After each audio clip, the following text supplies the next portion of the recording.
Para o senhor, quais são as principais tarefas do Estado e o que você pretende fazer para supri-las? Devo responder novamente a pergunta. Então, nós estamos defendendo uma mudança, uma inversão na lógica do que está sendo feito hoje. Hoje, os governos do Piauí, você pegar aí nas últimas décadas, são governos que têm priorizado o atendimento dos interesses das grandes empresas, dos grandes grupos econômicos do nosso Estado. É isso que nós chamamos de uma verdadeira privatização do Estado, privatização não só do Estado regional, do Estado do Piauí, mas do Estado brasileiro de um modo geral.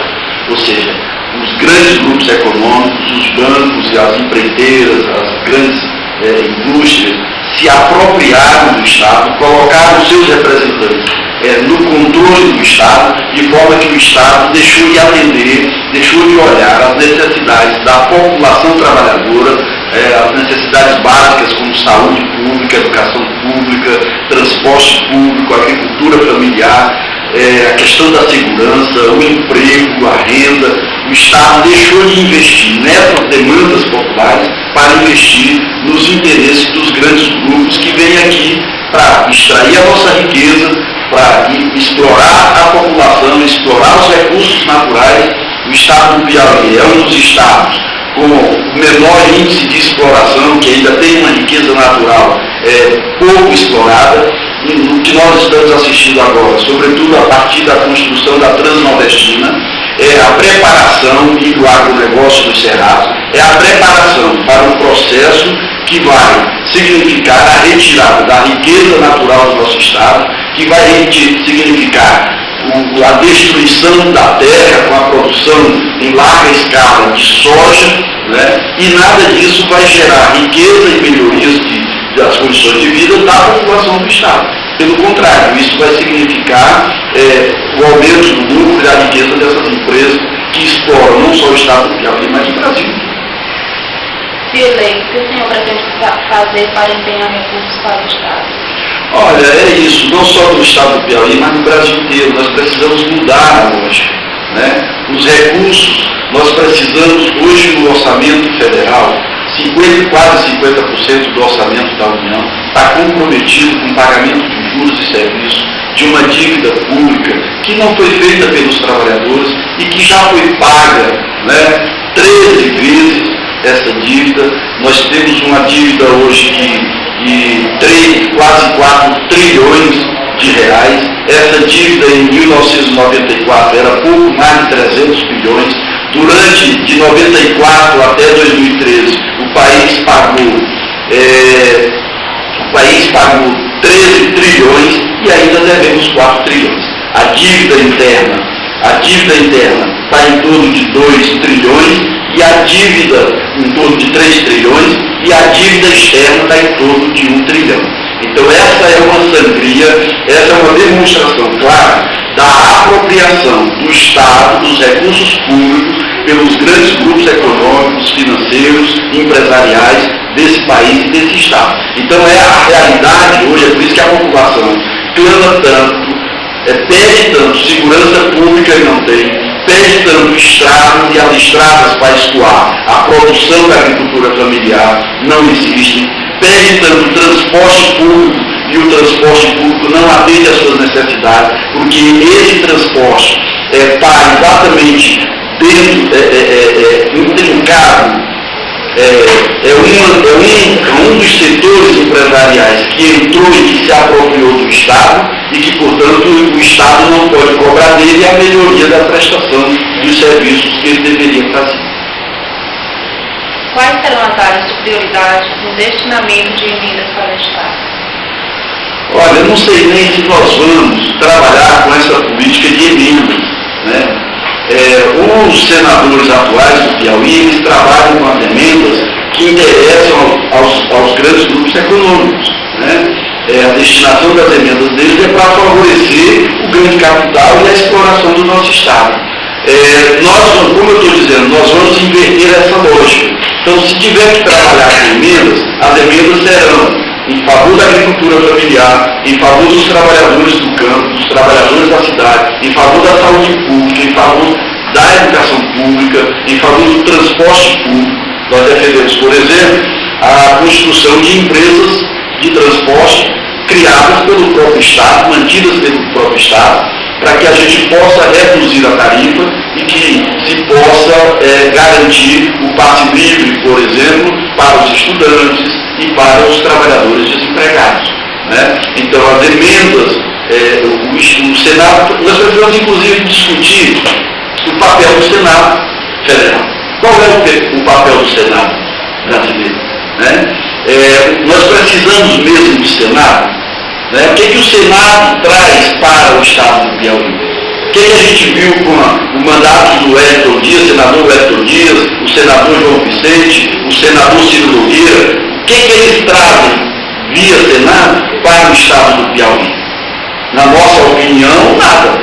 O Senado não muda em nada a situação e as condições de vida da população trabalhadora. O Senado está servindo hoje muito mais como um balcão de negócios dos grandes grupos econômicos, financeiros, do que um espaço que atenda às necessidades da população de um modo geral. Então, o Estado, nós precisamos de Senado ou precisamos de escola pública? Precisamos de Senado ou precisamos de educação pública, de transporte público? Então, é preciso, inclusive, fazer esse debate para que a gente não tenha um custo tão desnecessário. O Senado, inclusive, fazendo a mesma coisa que faz a Câmara dos Deputados. Quais os seus projetos para o crescimento econômico do Estado? É isso. Nós achamos que o Estado do Piauí precisa de um grande plano de obras públicas. Essa é a nossa meta. Mas um plano de obras públicas que possa, no sentido contrário do que acontece. Não é para fortalecer o agronegócio, não é para fortalecer os grupos econômicos que já tem aí, mas é para fortalecer as demandas populares. Nós achamos que um plano de obras públicas que possa significar saneamento básico. Nós temos um Estado do Piauí que não tem saneamento básico. Teresina, na capital, tem menos de 20% de saneamento básico. Então é preciso um plano de obras públicas que possa dotar as nossas cidades de saneamento básico como forma de também melhorar as condições de vida da população. Nós precisamos que o plano de obras públicas precisa dar conta das creches, da construção das creches, né, para o atendimento das crianças da classe trabalhadora, porque as pessoas mais ricas, elas podem colocar suas crianças nas creches, né, mas as pessoas da classe trabalhadora não têm como deixar. Então é preciso que tenha creches públicas para que os filhos das mulheres trabalhadoras possam ficar na creche atendida pelo Estado e que elas possam trabalhar. Né? Nós precisamos de um plano de obras públicas que possa construir postos de saúde, que possa construir mais hospitais, equipar melhor os hospitais, que possa construir as estradas que eu falava, as estradas nos municípios para o escoamento da produção da agricultura familiar. Nós precisamos também, uma questão que nós estamos discutindo e que será uma pauta do nosso debate no Senado, é o fim do fator previdenciário. O fator previdenciário hoje impede que os trabalhadores se aposentem. Né? E quando eles se aposentam, eles continuam trabalhando, voltam a trabalhar, porque a aposentadoria foi reduzida em até 40%. Esse fator previdenciário foi criado pelo PSDB, Fernando Henrique Cardoso, e está mantido pelo PT.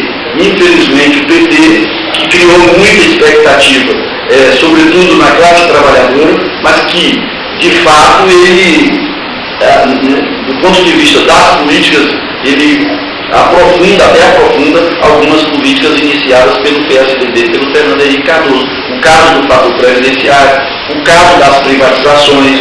O PSDB, por exemplo, entregou, né, o setor da mineração, o setor da metalurgia, o setor elétrico, o setor da telefonia para os grandes grupos privados. A gente sabe, todo mundo lembra, que a Vale do Rio Doce, que era um patrimônio, na época avaliado em quase 100 bilhões, foi vendido por 3 bilhões.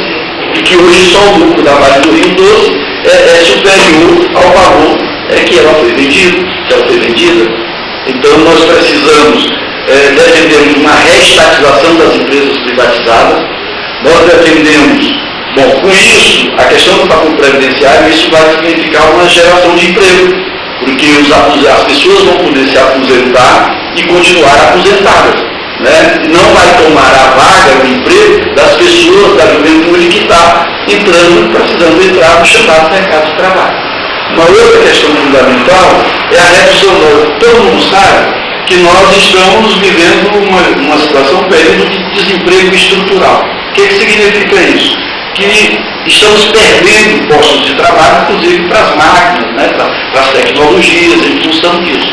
O que nós precisamos, então, para resolver o problema do desemprego? É a redução da jornada de trabalho. É fundamental que o emprego que restou no país e no nosso Estado seja redistribuído com todas as pessoas que precisam de emprego. Porque o que está acontecendo? Está reduzindo o número de postos de trabalho, então tem uma parcela menor da população nesse emprego formal, se gerou uma série de empregos mais super precarizados, né, terceirizados, as terceirizações estão aí, sobretudo dentro do Estado, que é parte desse processo de apropriação do Estado por parte das empresas, né, de forma que nós precisamos readequar a questão do emprego, no sentido de redimensionar, né, para que possamos colocar mais trabalhadores no mercado formal de trabalho. Né? Então, a redução da jornada de trabalho para 36 horas, sem redução dos salários, né? E não adianta vir com esse discurso de que as empresas não suportam isso. Ao contrário do que nós vimos nos últimos 12 anos, né? Desde Fernando Henrique Cardoso, passando por Lula, por Dilma, as empresas, o próprio Lula disse isso em determinado momento, as empresas no Brasil nunca lucraram tanto como nos últimos 12 anos. Né? Se você pegar a riqueza produzida no Brasil nos últimos 14 anos, então nós temos 9% ficaram com os trabalhadores, 19% ficaram com o Estado e 70 e tantos por cento, mais de 70% com as empresas. Então a lucratividade das empresas cresceu enormemente nas últimas décadas. Né? Então é isso que está gerando essa situação de desigualdade social, essa situação de desemprego, essa situação de violência generalizada que a gente vive não só nas cidades grandes, mas também já nas cidades pequenas. E a última pergunta, caso o senhor seja eleito, você acredita que as alianças feitas durante o período eleitoral possam vir a se tornar um entrave durante o seu mandato? Olha, nós não temos problema com isso, porque o PSTU, em primeiro lugar, nós não fazemos alianças com os partidos da burguesia, com os partidos da direita tradicional. Nós não fazemos aliança com as empresas. Nós não aceitamos financiamento, por exemplo, de empresas. O financiamento da nossa campanha é financiada pelos próprios trabalhadores, pelas trabalhadoras, pela juventude, com suas contribuições, os seus salários e com atividades financeiras que fazemos. Então, as empresas, não temos aliança com empresas, exatamente para isso, para não comprometer o nosso programa. Então, a nossa aliança é com a classe trabalhadora. Não fazemos aliança com os partidos que estão no governo. Né? Porque os partidos que estão no governo, ou que já estiveram no governo, eles já tiveram a oportunidade de fazer e toda a população já sabe qual é o programa. Por exemplo, eu acho que o programa do candidato ao governo do Estado, Zé Filho, Mão Santa e Neto Sambaíba, aí é um pacote só. Não tem programa. O Everton Dias é um outro pacote, mas o conteúdo também é o mesmo. Né? Tanto o Everton Dias, PT, PTB e PP, quanto o Zé Filho, PSB, PMDB e outros aliados, o conteúdo dessas candidaturas, dessas alianças, é o conteúdo que já vem sendo aplicado. Aliás, eles, Mão Santa, Zé Filho, Everton Dias, estiveram juntos no governo do Estado desde 2003, quando o PT assumiu o governo. Aliás, foi o Mão Santa que praticamente, junto com o Wilson Martins, elegeram o Everton Dias. Né? Então hoje eles estão em palanques diferentes, mas não estão com programas diferentes. O programa é o mesmo, é o programa do agronegócio, é o programa da família Claudino, da família Nogueira, é o programa da FIEP, dos industriais desse Estado. não é o programa que atenda às necessidades da classe trabalhadora de quem produz a riqueza do nosso Estado.